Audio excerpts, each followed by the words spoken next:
Welcome to the Outsider Edge. We're diving back into Dr. Revere's transformative work on self-management, specifically from his book, Self-Management. That's right. Today, we're on the 9th episode of our journey through this groundbreaking text, focusing on a truly foundational element: necessary information, essential metrics, and updated access.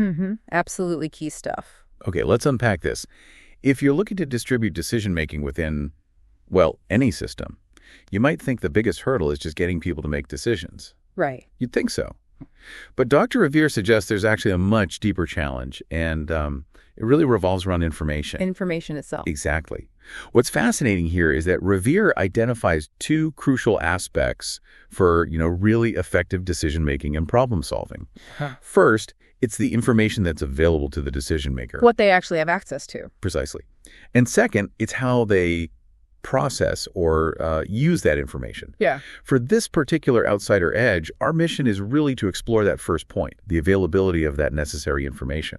And we're going to explore why just delegating decisions without sharing the right info can be, well, as Revere puts it quite bluntly, assisted suicide for those you're trying to empower. Stark phrasing, but it makes the point. It really does. You'll understand why sharing knowledge, even with its inherent risks, is basically the only path to true self-management. No shortcuts. We've talked before about common knowledge and trust, and their importance in self-management. But Revere pushes us further with a really critical question here. Indeed. The real question you have to ask yourself isn't, am I willing for my team members to make decisions? It's actually, am I willing to share the information and knowledge they actually need? The stuff they need to make the best decisions. That's the kicker. Okay, here's where it gets really interesting.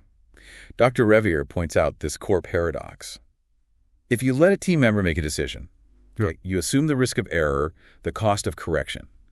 That seems straightforward. Right. It's somewhat contained. But if you share the information and knowledge for them to make decisions, you're not just assuming the risk of that decision's error, but also the risk of the future, let's say, misuse of that shared information. That future risk. That's the scary part for many leaders. And this, he argues, is why so many delegation practices just fail.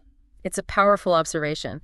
Revere describes it as leading people directly to the slaughterhouse or, like you said, assisted suicide. Oh, wow. Basically pretending to empower them while withholding vital information. And he suggests this can happen consciously or unconsciously, perhaps, to implicitly demonstrate one's own great worth. And the uselessness of others without me. Exactly. Which is why Revere emphasizes that any self-management pilot test must include all pieces of the puzzle, including this information availability piece. Otherwise, this whole thing could collapse. Right. You have to implement the complete system, even if it's just in a very small part of the organization to start. You can't cherry pick. So what does this all mean for us practically?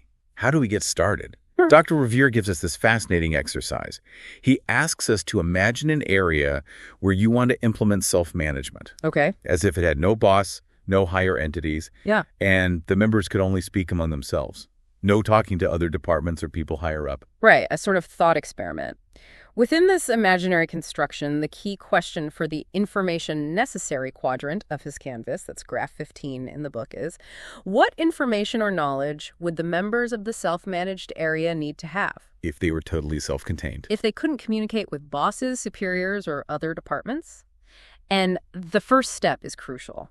Just list everything, all the information needed by the area, without thinking yet about who gets what. Just brain dump it all. Supplier terms, budgets, customer feedback. Strategy docs, competitor info, internal processes, everything. Okay, so once you've done that, bravely listed it all out, what's next? Then comes the reflection.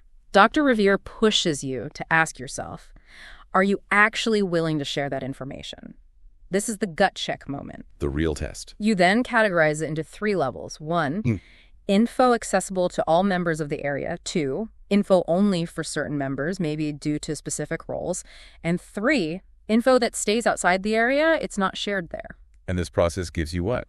It leads to this crucial percentage, the amount of information you're genuinely willing to share. And Revere is very clear. if this percentage is super low. Red flag. Big time. It might not be the right place or the right time for self-management. It suggests maybe other things need attention first: maturity, competence, leadership readiness. But if the percentage is high, Then it indicates ideal conditions. It signals you're likely ready for a successful implementation. It's a really honest litmus test. that's incredibly useful. Okay, so that covers the raw information.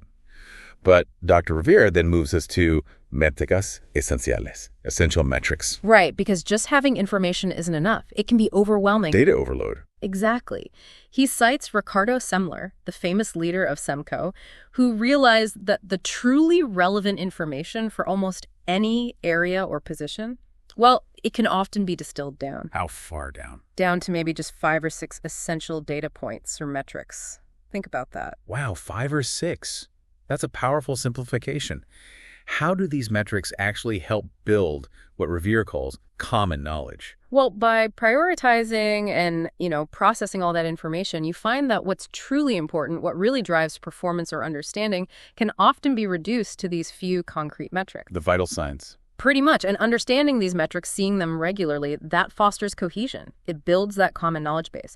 It's why some self-managed companies actually offer basic training in accounting or finance to everyone. So anyone can read a balance sheet, understand the basics. Exactly. So anyone can understand the core health of the business or their area. Sharing these key metrics ensures decisions are made on a much more solid shared basis. The essential metrics part of the Canvas asks that key question. What data or metrics are fundamental for them to make correct decisions? Getting to the core of what matters. Precisely. Okay, so we've got the necessary information identified, we've distilled it down to essential metrics, but there's still a practical piece missing, right? Keeping it current. Absolutely crucial. That brings us to the final element here.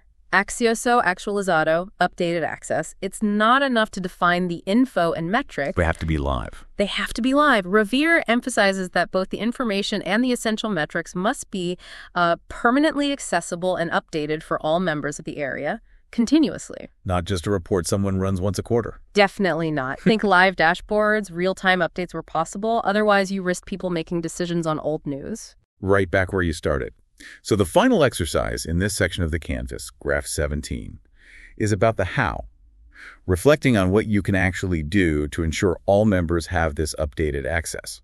Yes. What are the mechanisms? What are the systems? Specifying update times or frequencies if needed. Making it practical. Building the plumbing for transparency. You got it. And Revere adds a really important reminder here. While the Canvas helps us think through the system design, It's not just a top-down thing. not at all. The actual implementation requires joint reflection, decision-making, and execution with the members of the area. It has to be collaborative. Built with them, not imposed on them. That's the only way it truly works and sticks. It becomes their system. What an incredible look into the critical role of information, metrics, and access in Dr. Revere's framework. It really hits home that true empowerment isn't just, giving people the authority to decide. It's giving them the knowledge to decide well. Exactly. Building that system where transparency is the foundation, not just a nice to have. It really makes you think, doesn't it? And this raises an important question for you, our listener.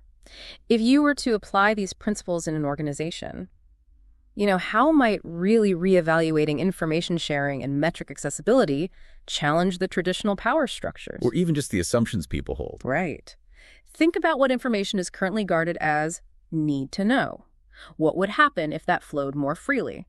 What does real empowerment look like when the information is truly shared? That's a great thought to mull over. And speaking of digging deeper into Revere's ideas, you won't want to miss our next Outsider Edge. We'll be tackling the polycentric commitment coordination system. Sounds a bit complex, but it's absolutely core to the self-management model. Yeah, it's all about how commitments actually get made, tracked, and coordinated across a self-managed structure. Ensuring things get done without a traditional boss directing traffic. It's fascinating stuff. It really is. Thank you for joining us for this Outsider Ed. We'll see you next time.